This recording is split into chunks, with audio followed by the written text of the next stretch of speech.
திருச்சிற்றம்பலம். இன்னாருடைய சிவனை போற்றி, இன்னாட்டவருக்கும் இறைவா போற்றி. அனைவருக்கும் வணக்கம்.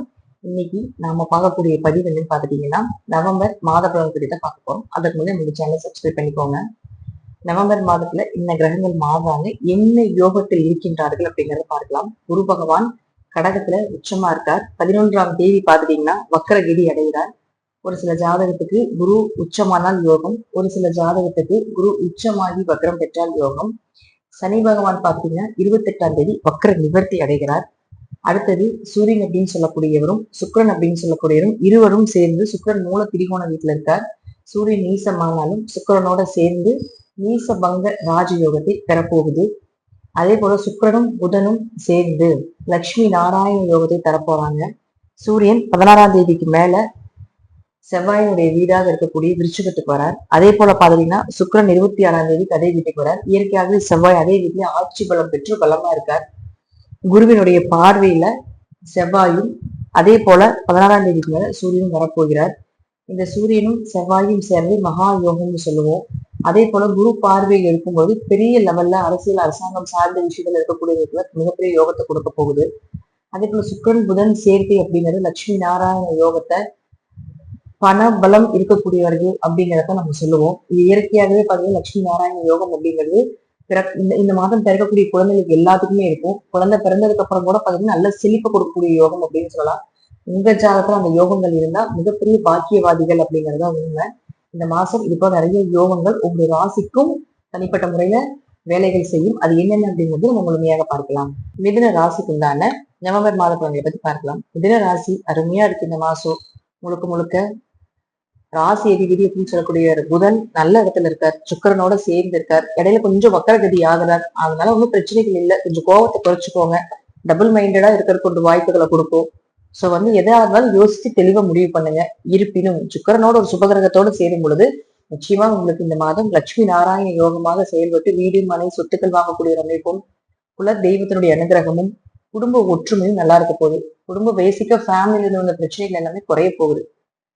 மணி பணம் வேணும், கண்டிப்பா கிடைக்கும். ஏதோ ஒரு வழியில உங்களுக்கு அதிர்ஷ்டம் இருக்கு. ஒரு லக்கு மூலமாக நிச்சயமாக இந்த மாசம் மிதனத்துக்கு நிறைய யோகங்கள் உண்டு. முழுக்க முழுக்க முழுக்க மிதனத்தை பொறுத்த வரைக்கும் பாத்தீங்கன்னா அருமையா இருக்கக்கூடிய மாதமாகவும், குல தெய்வத்தினுடைய அனுகிரகம், தெய்வ கடாட்சம் பொருந்திய மாதமாக இந்த மாதம் இருக்கு. ஏன் அப்படி சொல்றேன்னு பாத்துட்டீங்கன்னா, உங்களுக்கு 5ஆம் இடம் தான் இஷ்ட தெய்வம், 5ஆம் இடம் தான் குலதெய்வம்னு சொல்றோம். அப்புறம் ஆசை அதிபதி இங்க இருக்கும்போது அதை கொடுக்காம அது போகாது. மிதனம் பொறுத்த வரைக்கும் பெருமாளுடைய வழிபாடுகள் அதிகமா பண்ணுவாங்க. அதே போல பாத்தீங்கன்னா பெருமாளுடைய அனுகிரகம் அதிகமாக இருக்கிறதுனாலதான் அவங்க இந்த ராசியில பிறந்திருக்காங்க அப்படிங்கிற அமைப்பு உண்டு. அப்ப என்ன ஆகும் அப்படின்னு பாத்தீங்கன்னா, இந்த மாசம் லட்சுமி நாராயண யோகத்தோட இருக்கும்போது தெய்வத்தினுடைய அனுகிரகம், பெருமாளுடைய அனுகிரகம், லட்சுமி தேவியுடைய அனுகிரகம் முழுமையா உண்டு.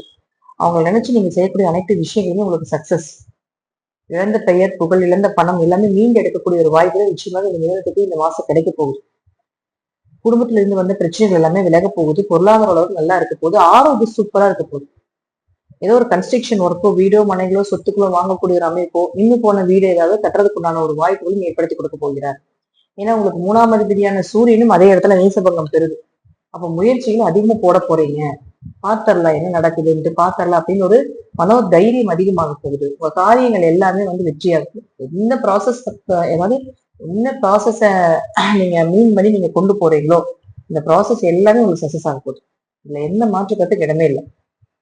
அதே போல பாருங்க, 6ஆம் இடத்துல போய் உங்களுக்கு செவ்வாய் இருக்காரு. 6ஆம் அதிபதி 6ல. ஃபர்ஸ்ட் 6ஆம் இடங்கிறது வன ருண ரோக ஸ்தானம்னு சொல்லுவோம். அதாவது கடன், நோய், வழக்கு இதெல்லாம் சொல்லக்கூடிய 6ஆம் இடம் தான். ஆனா நம்ம இன்னொரு விஷயம் அதுதான் வேலை வாய்ப்பு கொடுக்கறது. இப்ப மிதன ராசிக்காரர்களுக்கு வேலையில வந்து பிரச்சனைகள் விலக போகுது. ஏதாவது வேலையில ரொம்ப பிரச்சனையா இருக்கு, வேலையை விட்டு வேற வேலை மாத்தலாம் அப்படின்ட்டு இருக்கீங்கன்னா, ஜாதகத்துல நல்லா அமைப்பு இருந்தா தாராளமாக மாத்தலாம். இந்த மாசம் நீங்க எதிர்பார்த்த வேலை கிடைக்கும். அசாபத்திகள் மட்டும் நல்லா இருந்துச்சுன்னா தாராளமாக இந்த மாதம் உங்களுக்கு நிம்மதியான வேலை, எதிர்பார்த்த வேலை, அல்லது வேலையில் இருந்து பிரச்சனைகள் விலகிறது, உயர் அதிகாரிகளால இருந்து பிரச்சனைகள் விலகி போறது, இதெல்லாம் நிச்சயமா உண்டு. அதே போல எதிரிகளை ஜெயிப்பீங்க. ஒரு கேஸ் போகுது, எதிரிகள் நிறைய பேரை உங்களை சூழ்ந்துட்டாங்க, பகைவர்களோட தொல்லை ரொம்ப ஜாஸ்தியா இருக்குது, இதெல்லாம் ஜெயிச்சு வரக்கூடிய அமைப்பு இந்த மாசம் உண்டு. ஆனா கொஞ்சம் வயிறு உபாதைகள் இருக்கும். ஸோ வயிறு அதிக ஃபுட் எடுத்துக்க வேண்டிய சூழ்நிலைகள் வரும். நான்வெஜ், காரம் அதெல்லாம் இந்த மாசம் அதிகமாக எடுத்துக்கிடுவீங்க. ஸோ அதெல்லாம் கொஞ்சம் குறைச்சிக்கோங்க. அது உங்க விருப்பங்கள். ஸோ வயிறு சார்ந்த விஷயத்துல கொஞ்சம் கவனமாக இந்த மாசம். அது பாருங்க சனி பகவான் வக்ர நிகழ்த்தியாரு. ஜாதகத்துல சனி வக்ரமாக இருந்தால் முடிந்த அளவு 28ஆம் தேதிக்குள்ளேயே பூர்வீகம் சார்ந்த விஷயங்கள், ஒரு வெளியூர் வெளிநாடு போயிட்டு வர்றதுக்கு உண்டான விஷயங்கள் இதெல்லாம் ஏற்படுத்திக்கோங்க. திடீர் பணம் வரவு, ஒரு பக்கம் வெளியே பணம் கொடுத்துருக்கீங்க, அந்த பணம் வந்து வாங்கணும், அது வராம இருக்கு, வர்ற மாதிரி இருக்கு, இழுபறியா இருக்குதுன்னா கொஞ்சம் மூவ் பண்ணுங்க. 28ஆம் தேதி வரைக்கும் தான் உங்களுக்கு நல்ல டைம்.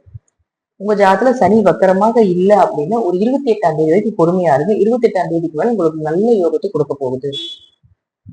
பூர்வீகம் சார்ந்த, அப்பா சார்ந்த விஷயங்கள், உயர்கல்வி சார்ந்த விஷயங்கள், நல்ல படிப்புல மார்க் ஸ்கோர் பண்றதுக்கு உண்டான ஞாபக சக்திகள் இதெல்லாம் கிடைக்க போகுது. அடுத்தது இன்னும் நம்ம முழுக்க முழுக்க சொல்லணும்னா, உங்க ஜாதத்துக்கு 7, 10 குடைகளாக இருக்கக்கூடிய குரு வக்கரமாகிறார். அப்போ பாத்துட்டீங்கன்னா உங்களுக்கு திருமணம் சார்ந்த விஷயங்கள், தொழில் சார்ந்த விஷயங்கள் ஒருத்தர் மூவ் பண்ணணும், பாக்கணும் அப்படின்னு நினைச்சிட்டீங்கன்னா நீங்க வந்து முழுக்க 11ஆம் தேதிக்கு முன்னாடியே வைத்துக் கொள்வது நல்லது. 11ஆம் தேதிக்கு மேல வக்ரம் ஆகிறார். இருப்பினும் அதே இடத்துல வக்ரமாகி குரு உச்சமாகி வக்ரமாகும் பொழுது மிதுன ராசிக்கு பெரிய பாதிப்புகள் கொடுக்கறது இல்லை. அதனால குருவை பொறுத்த வரைக்கும் பெரிய பாதிப்புகள் உங்களுக்கு கிடையாது. ராசி அதிபதி நல்லா இருக்காரு, தெய்வ அனுகிரகம் நிறைய இருக்கு. லட்சுமி நாராயண யோகத்தோட இந்த மாசத்தை கடக்க போறீங்க. செல்வ செழிப்போட பொருளாதாரத்தோட கடக்க போறீங்க. குடும்ப தேவைகளை பூர்த்தி பண்ண போறீங்க. வேற என்ன வேணும்? 5 கூட 5ல இருக்கும். குழந்தைகளுடைய தேவைகளை பூர்த்தி பண்ண போறீங்க. குடும்பம் கொஞ்சம் சந்தோஷமா இருக்க போகுது. இந்த சுற்றுலா போயிட்டு வர போறீங்க. கணவன் மனைவிக்கு இந்த கருத்து வேறுபாடுகளை விலக போகுது. வேலை சார்ந்த விஷயத்துல இருக்கக்கூடிய பிரச்சனைகளும் குறைய போகுது. எதிரிகளை ஜெயிக்கிறதுக்கான ஒரு வாய்ப்பு நிகழ்த்துக்கு இந்த மாசம் உண்டு. ஜாதகத்தில் தசாபுதிகளோடு நல்லா இருந்துச்சுன்னா நம்ம சொல்வதை விட இன்னுமே நல்ல நல்ல பலன்கள் எல்லாமே நடப்பதற்கும் அதீத வாய்ப்புகள் உண்டு.